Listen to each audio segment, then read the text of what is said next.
There's one. There are a couple there. Some pretty striped ones there. That's a jack-o'-lantern pumpkin there.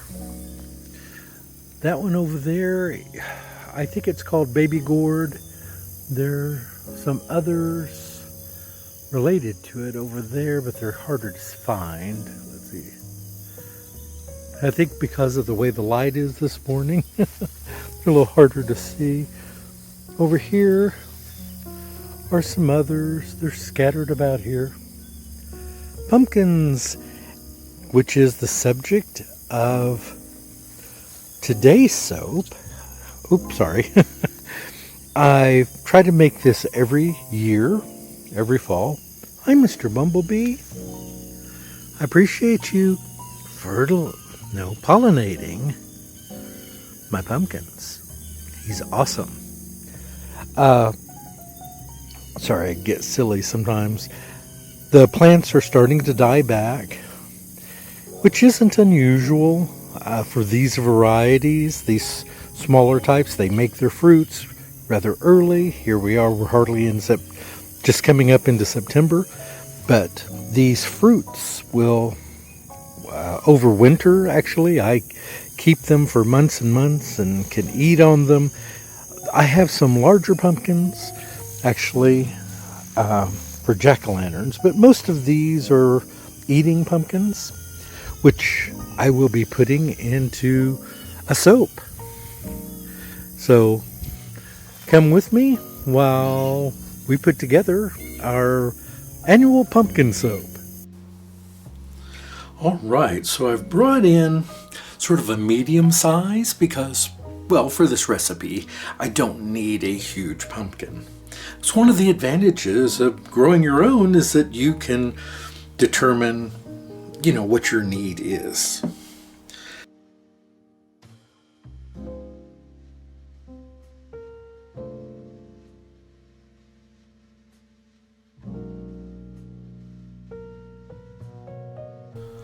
All right, so I'm going to get these cleaned up, and then we're going to come back and cut them up and get them cooked.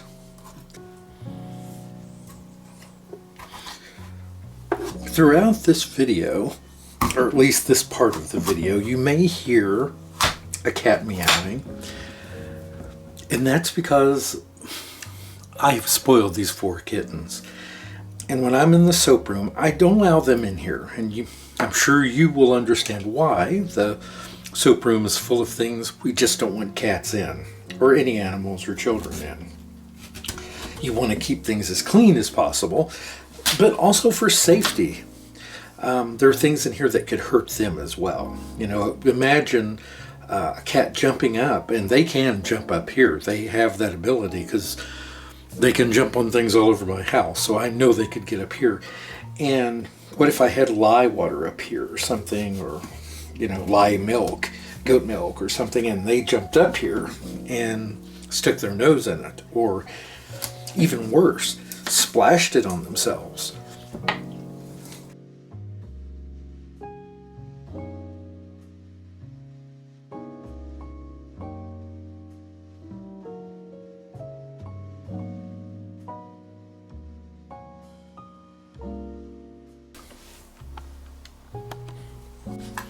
Ordinarily, if I were cooking pumpkin for eating, I would just use tap water. But because this is actually going into a soap, I'm going to use distilled water to cook this, because we don't want any of those dreaded orange spots that can come from some of the minerals in tap water. All right.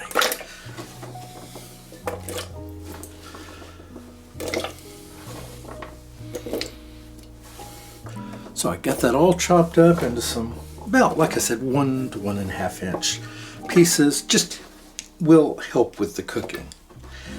And I'm going to cook this at about a medium-high temperature, covered. And then we're going to come back and we're going to have some wonderful squash, and then we're going to start the next process. All right. So this has been cooking about an hour, and you can see it's now tender, and there's very little water left. Most of that's evaporated off. I timed this just perfectly. Thank goodness. So what I'm going to do is kind of emulsify this down a bit into more of a puree. And I might actually have to add a little bit of water back to it. We'll see how it breaks down.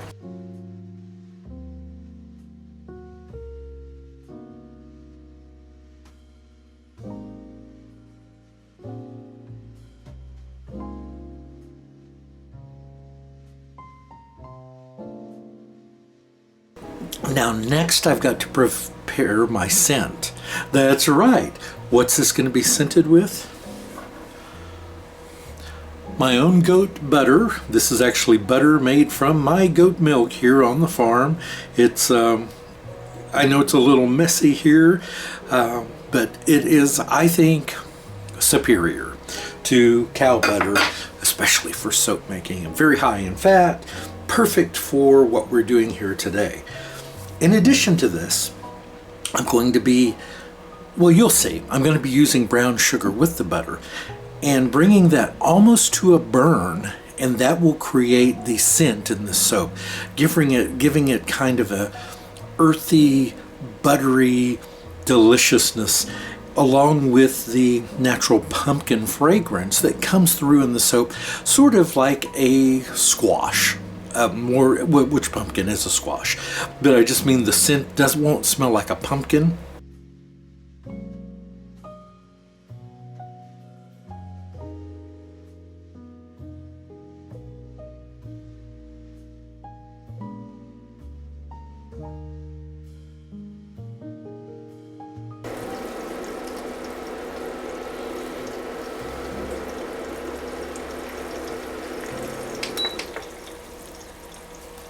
All right, so the butter has browned, the sugar is now incorporated into the butter, and now I'm going to set this aside and get our other oils and butters ready to put this soap together.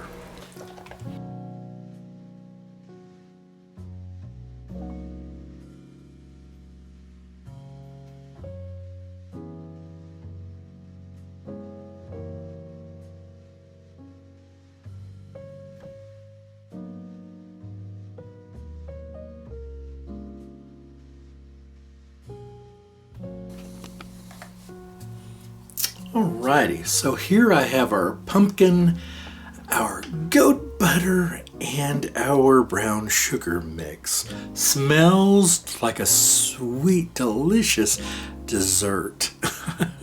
Looks good enough to eat, doesn't it? But we're not going to eat this. We're going to soak with this. So let's go ahead and get this mixed into our oils first. Oop, splashes. I'm going to lower that down a bit.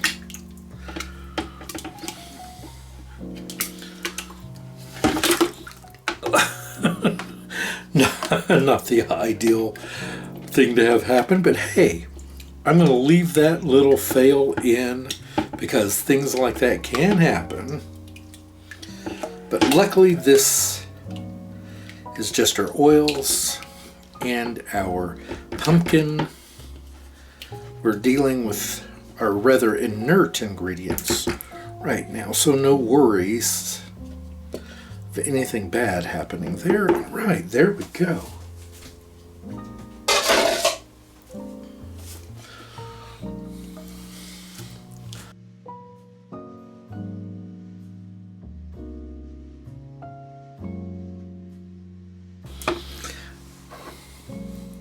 This is going to be a mixture of paprika and turmeric, trying to get a good orange, kind of that, you'll see. Going for a pumpkin-y color. And I think that this combination, it's what I've used before, does a pretty good job.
Okay, don't laugh at me because I've never done this kind of thing before. Not quite like this. I wish I had Tiara here with me from Luna Faye. She is so good at this sort of thing.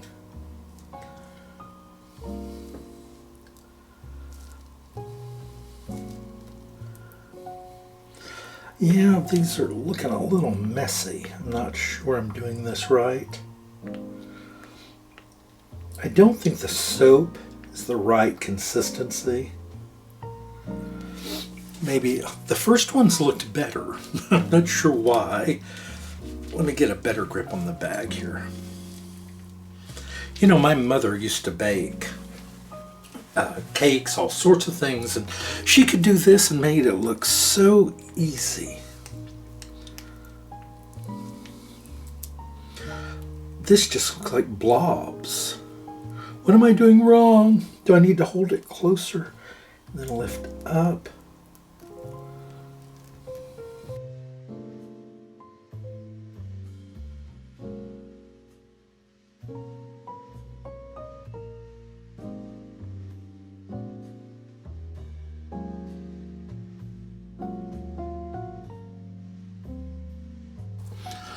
Well, I guess I'll just keep going with this. It's sort of something I started, so I need to finish it, but I'm not happy. It's not what I wanted. I had this idea. This is what I've said before. I have tried piping before, and it was a fail. And so it appears I need to go to piping school. So Tiara, if you watch this video, take pity upon me. I'll come and I'll get a hotel room near you and Bradley, and you can teach me how to properly pipe soap, or what I need to do, because I'm not doing it right, obviously. You make it look so simple. Okay, so I'm going to go ahead and work on the rest of these. Wish me luck, everyone. Hi everyone, I'm really sorry that I don't have the cutting video. It's a mistake on, well, obviously it's a mistake that I made. No one else was here to make it. But I thought the camera was on when the camera was off, and thought it was off when it was on. Long story short, I filmed about 6 hours until it ran out of memory because I left it on thinking it was off, and then when I thought I was recording, there wasn't enough memory to record it. It was just a mess. So for that, I am sincerely sorry. But here they are, my pumpkin bars. I'm calling these pumpkin butter because, well, the butter and the brown sugar that are in them, the pumpkin, they're just delightful. They weigh a ton. Some of these are over 9 ounces. One mistake I made, I won't call it a mistake, I did it on purpose, but I didn't realize when I ordered my soap cutter, I wasn't aware that just making a slight adjustment from a 1 inch to a 1 1/4 inch wide bar would make such a big difference in the weight, from about a 6 ounce, which is normally what my bars weigh, which is already a pretty good sized bar, to now when I make them in these loaves and cut with that cutter, the bars are 8 to 9 ounces. So I think that these are pretty awesome. And if you like pumpkin and everything, I realize they look like they're different colors over here. It's just lighting, the way the lighting is on them. If you shine light on them, see how they turn kind of brown, and so it's all in the lighting. If I take the light off of here, let me just turn this one off. Okay, I know there's some shadow there and stuff, but maybe you can see the orange a little better. I think it'll show up better on camera than my video. I hope when I take the picture you'll see that they're more orange than they are the tanny brown color they look on camera. Anyway, everyone, I had a lot of fun putting these together. I hope you enjoyed watching it. They smell wonderful. They really do. You wouldn't think that just slightly burning the butter and those brown sugar and cooking the pumpkin fresh like that it would give such a lovely scent, but it really does. It's, to me, the perfect entry into fall. Hope you enjoyed this, everyone. I had a lot of fun. I'll see you back soon. Goodbye.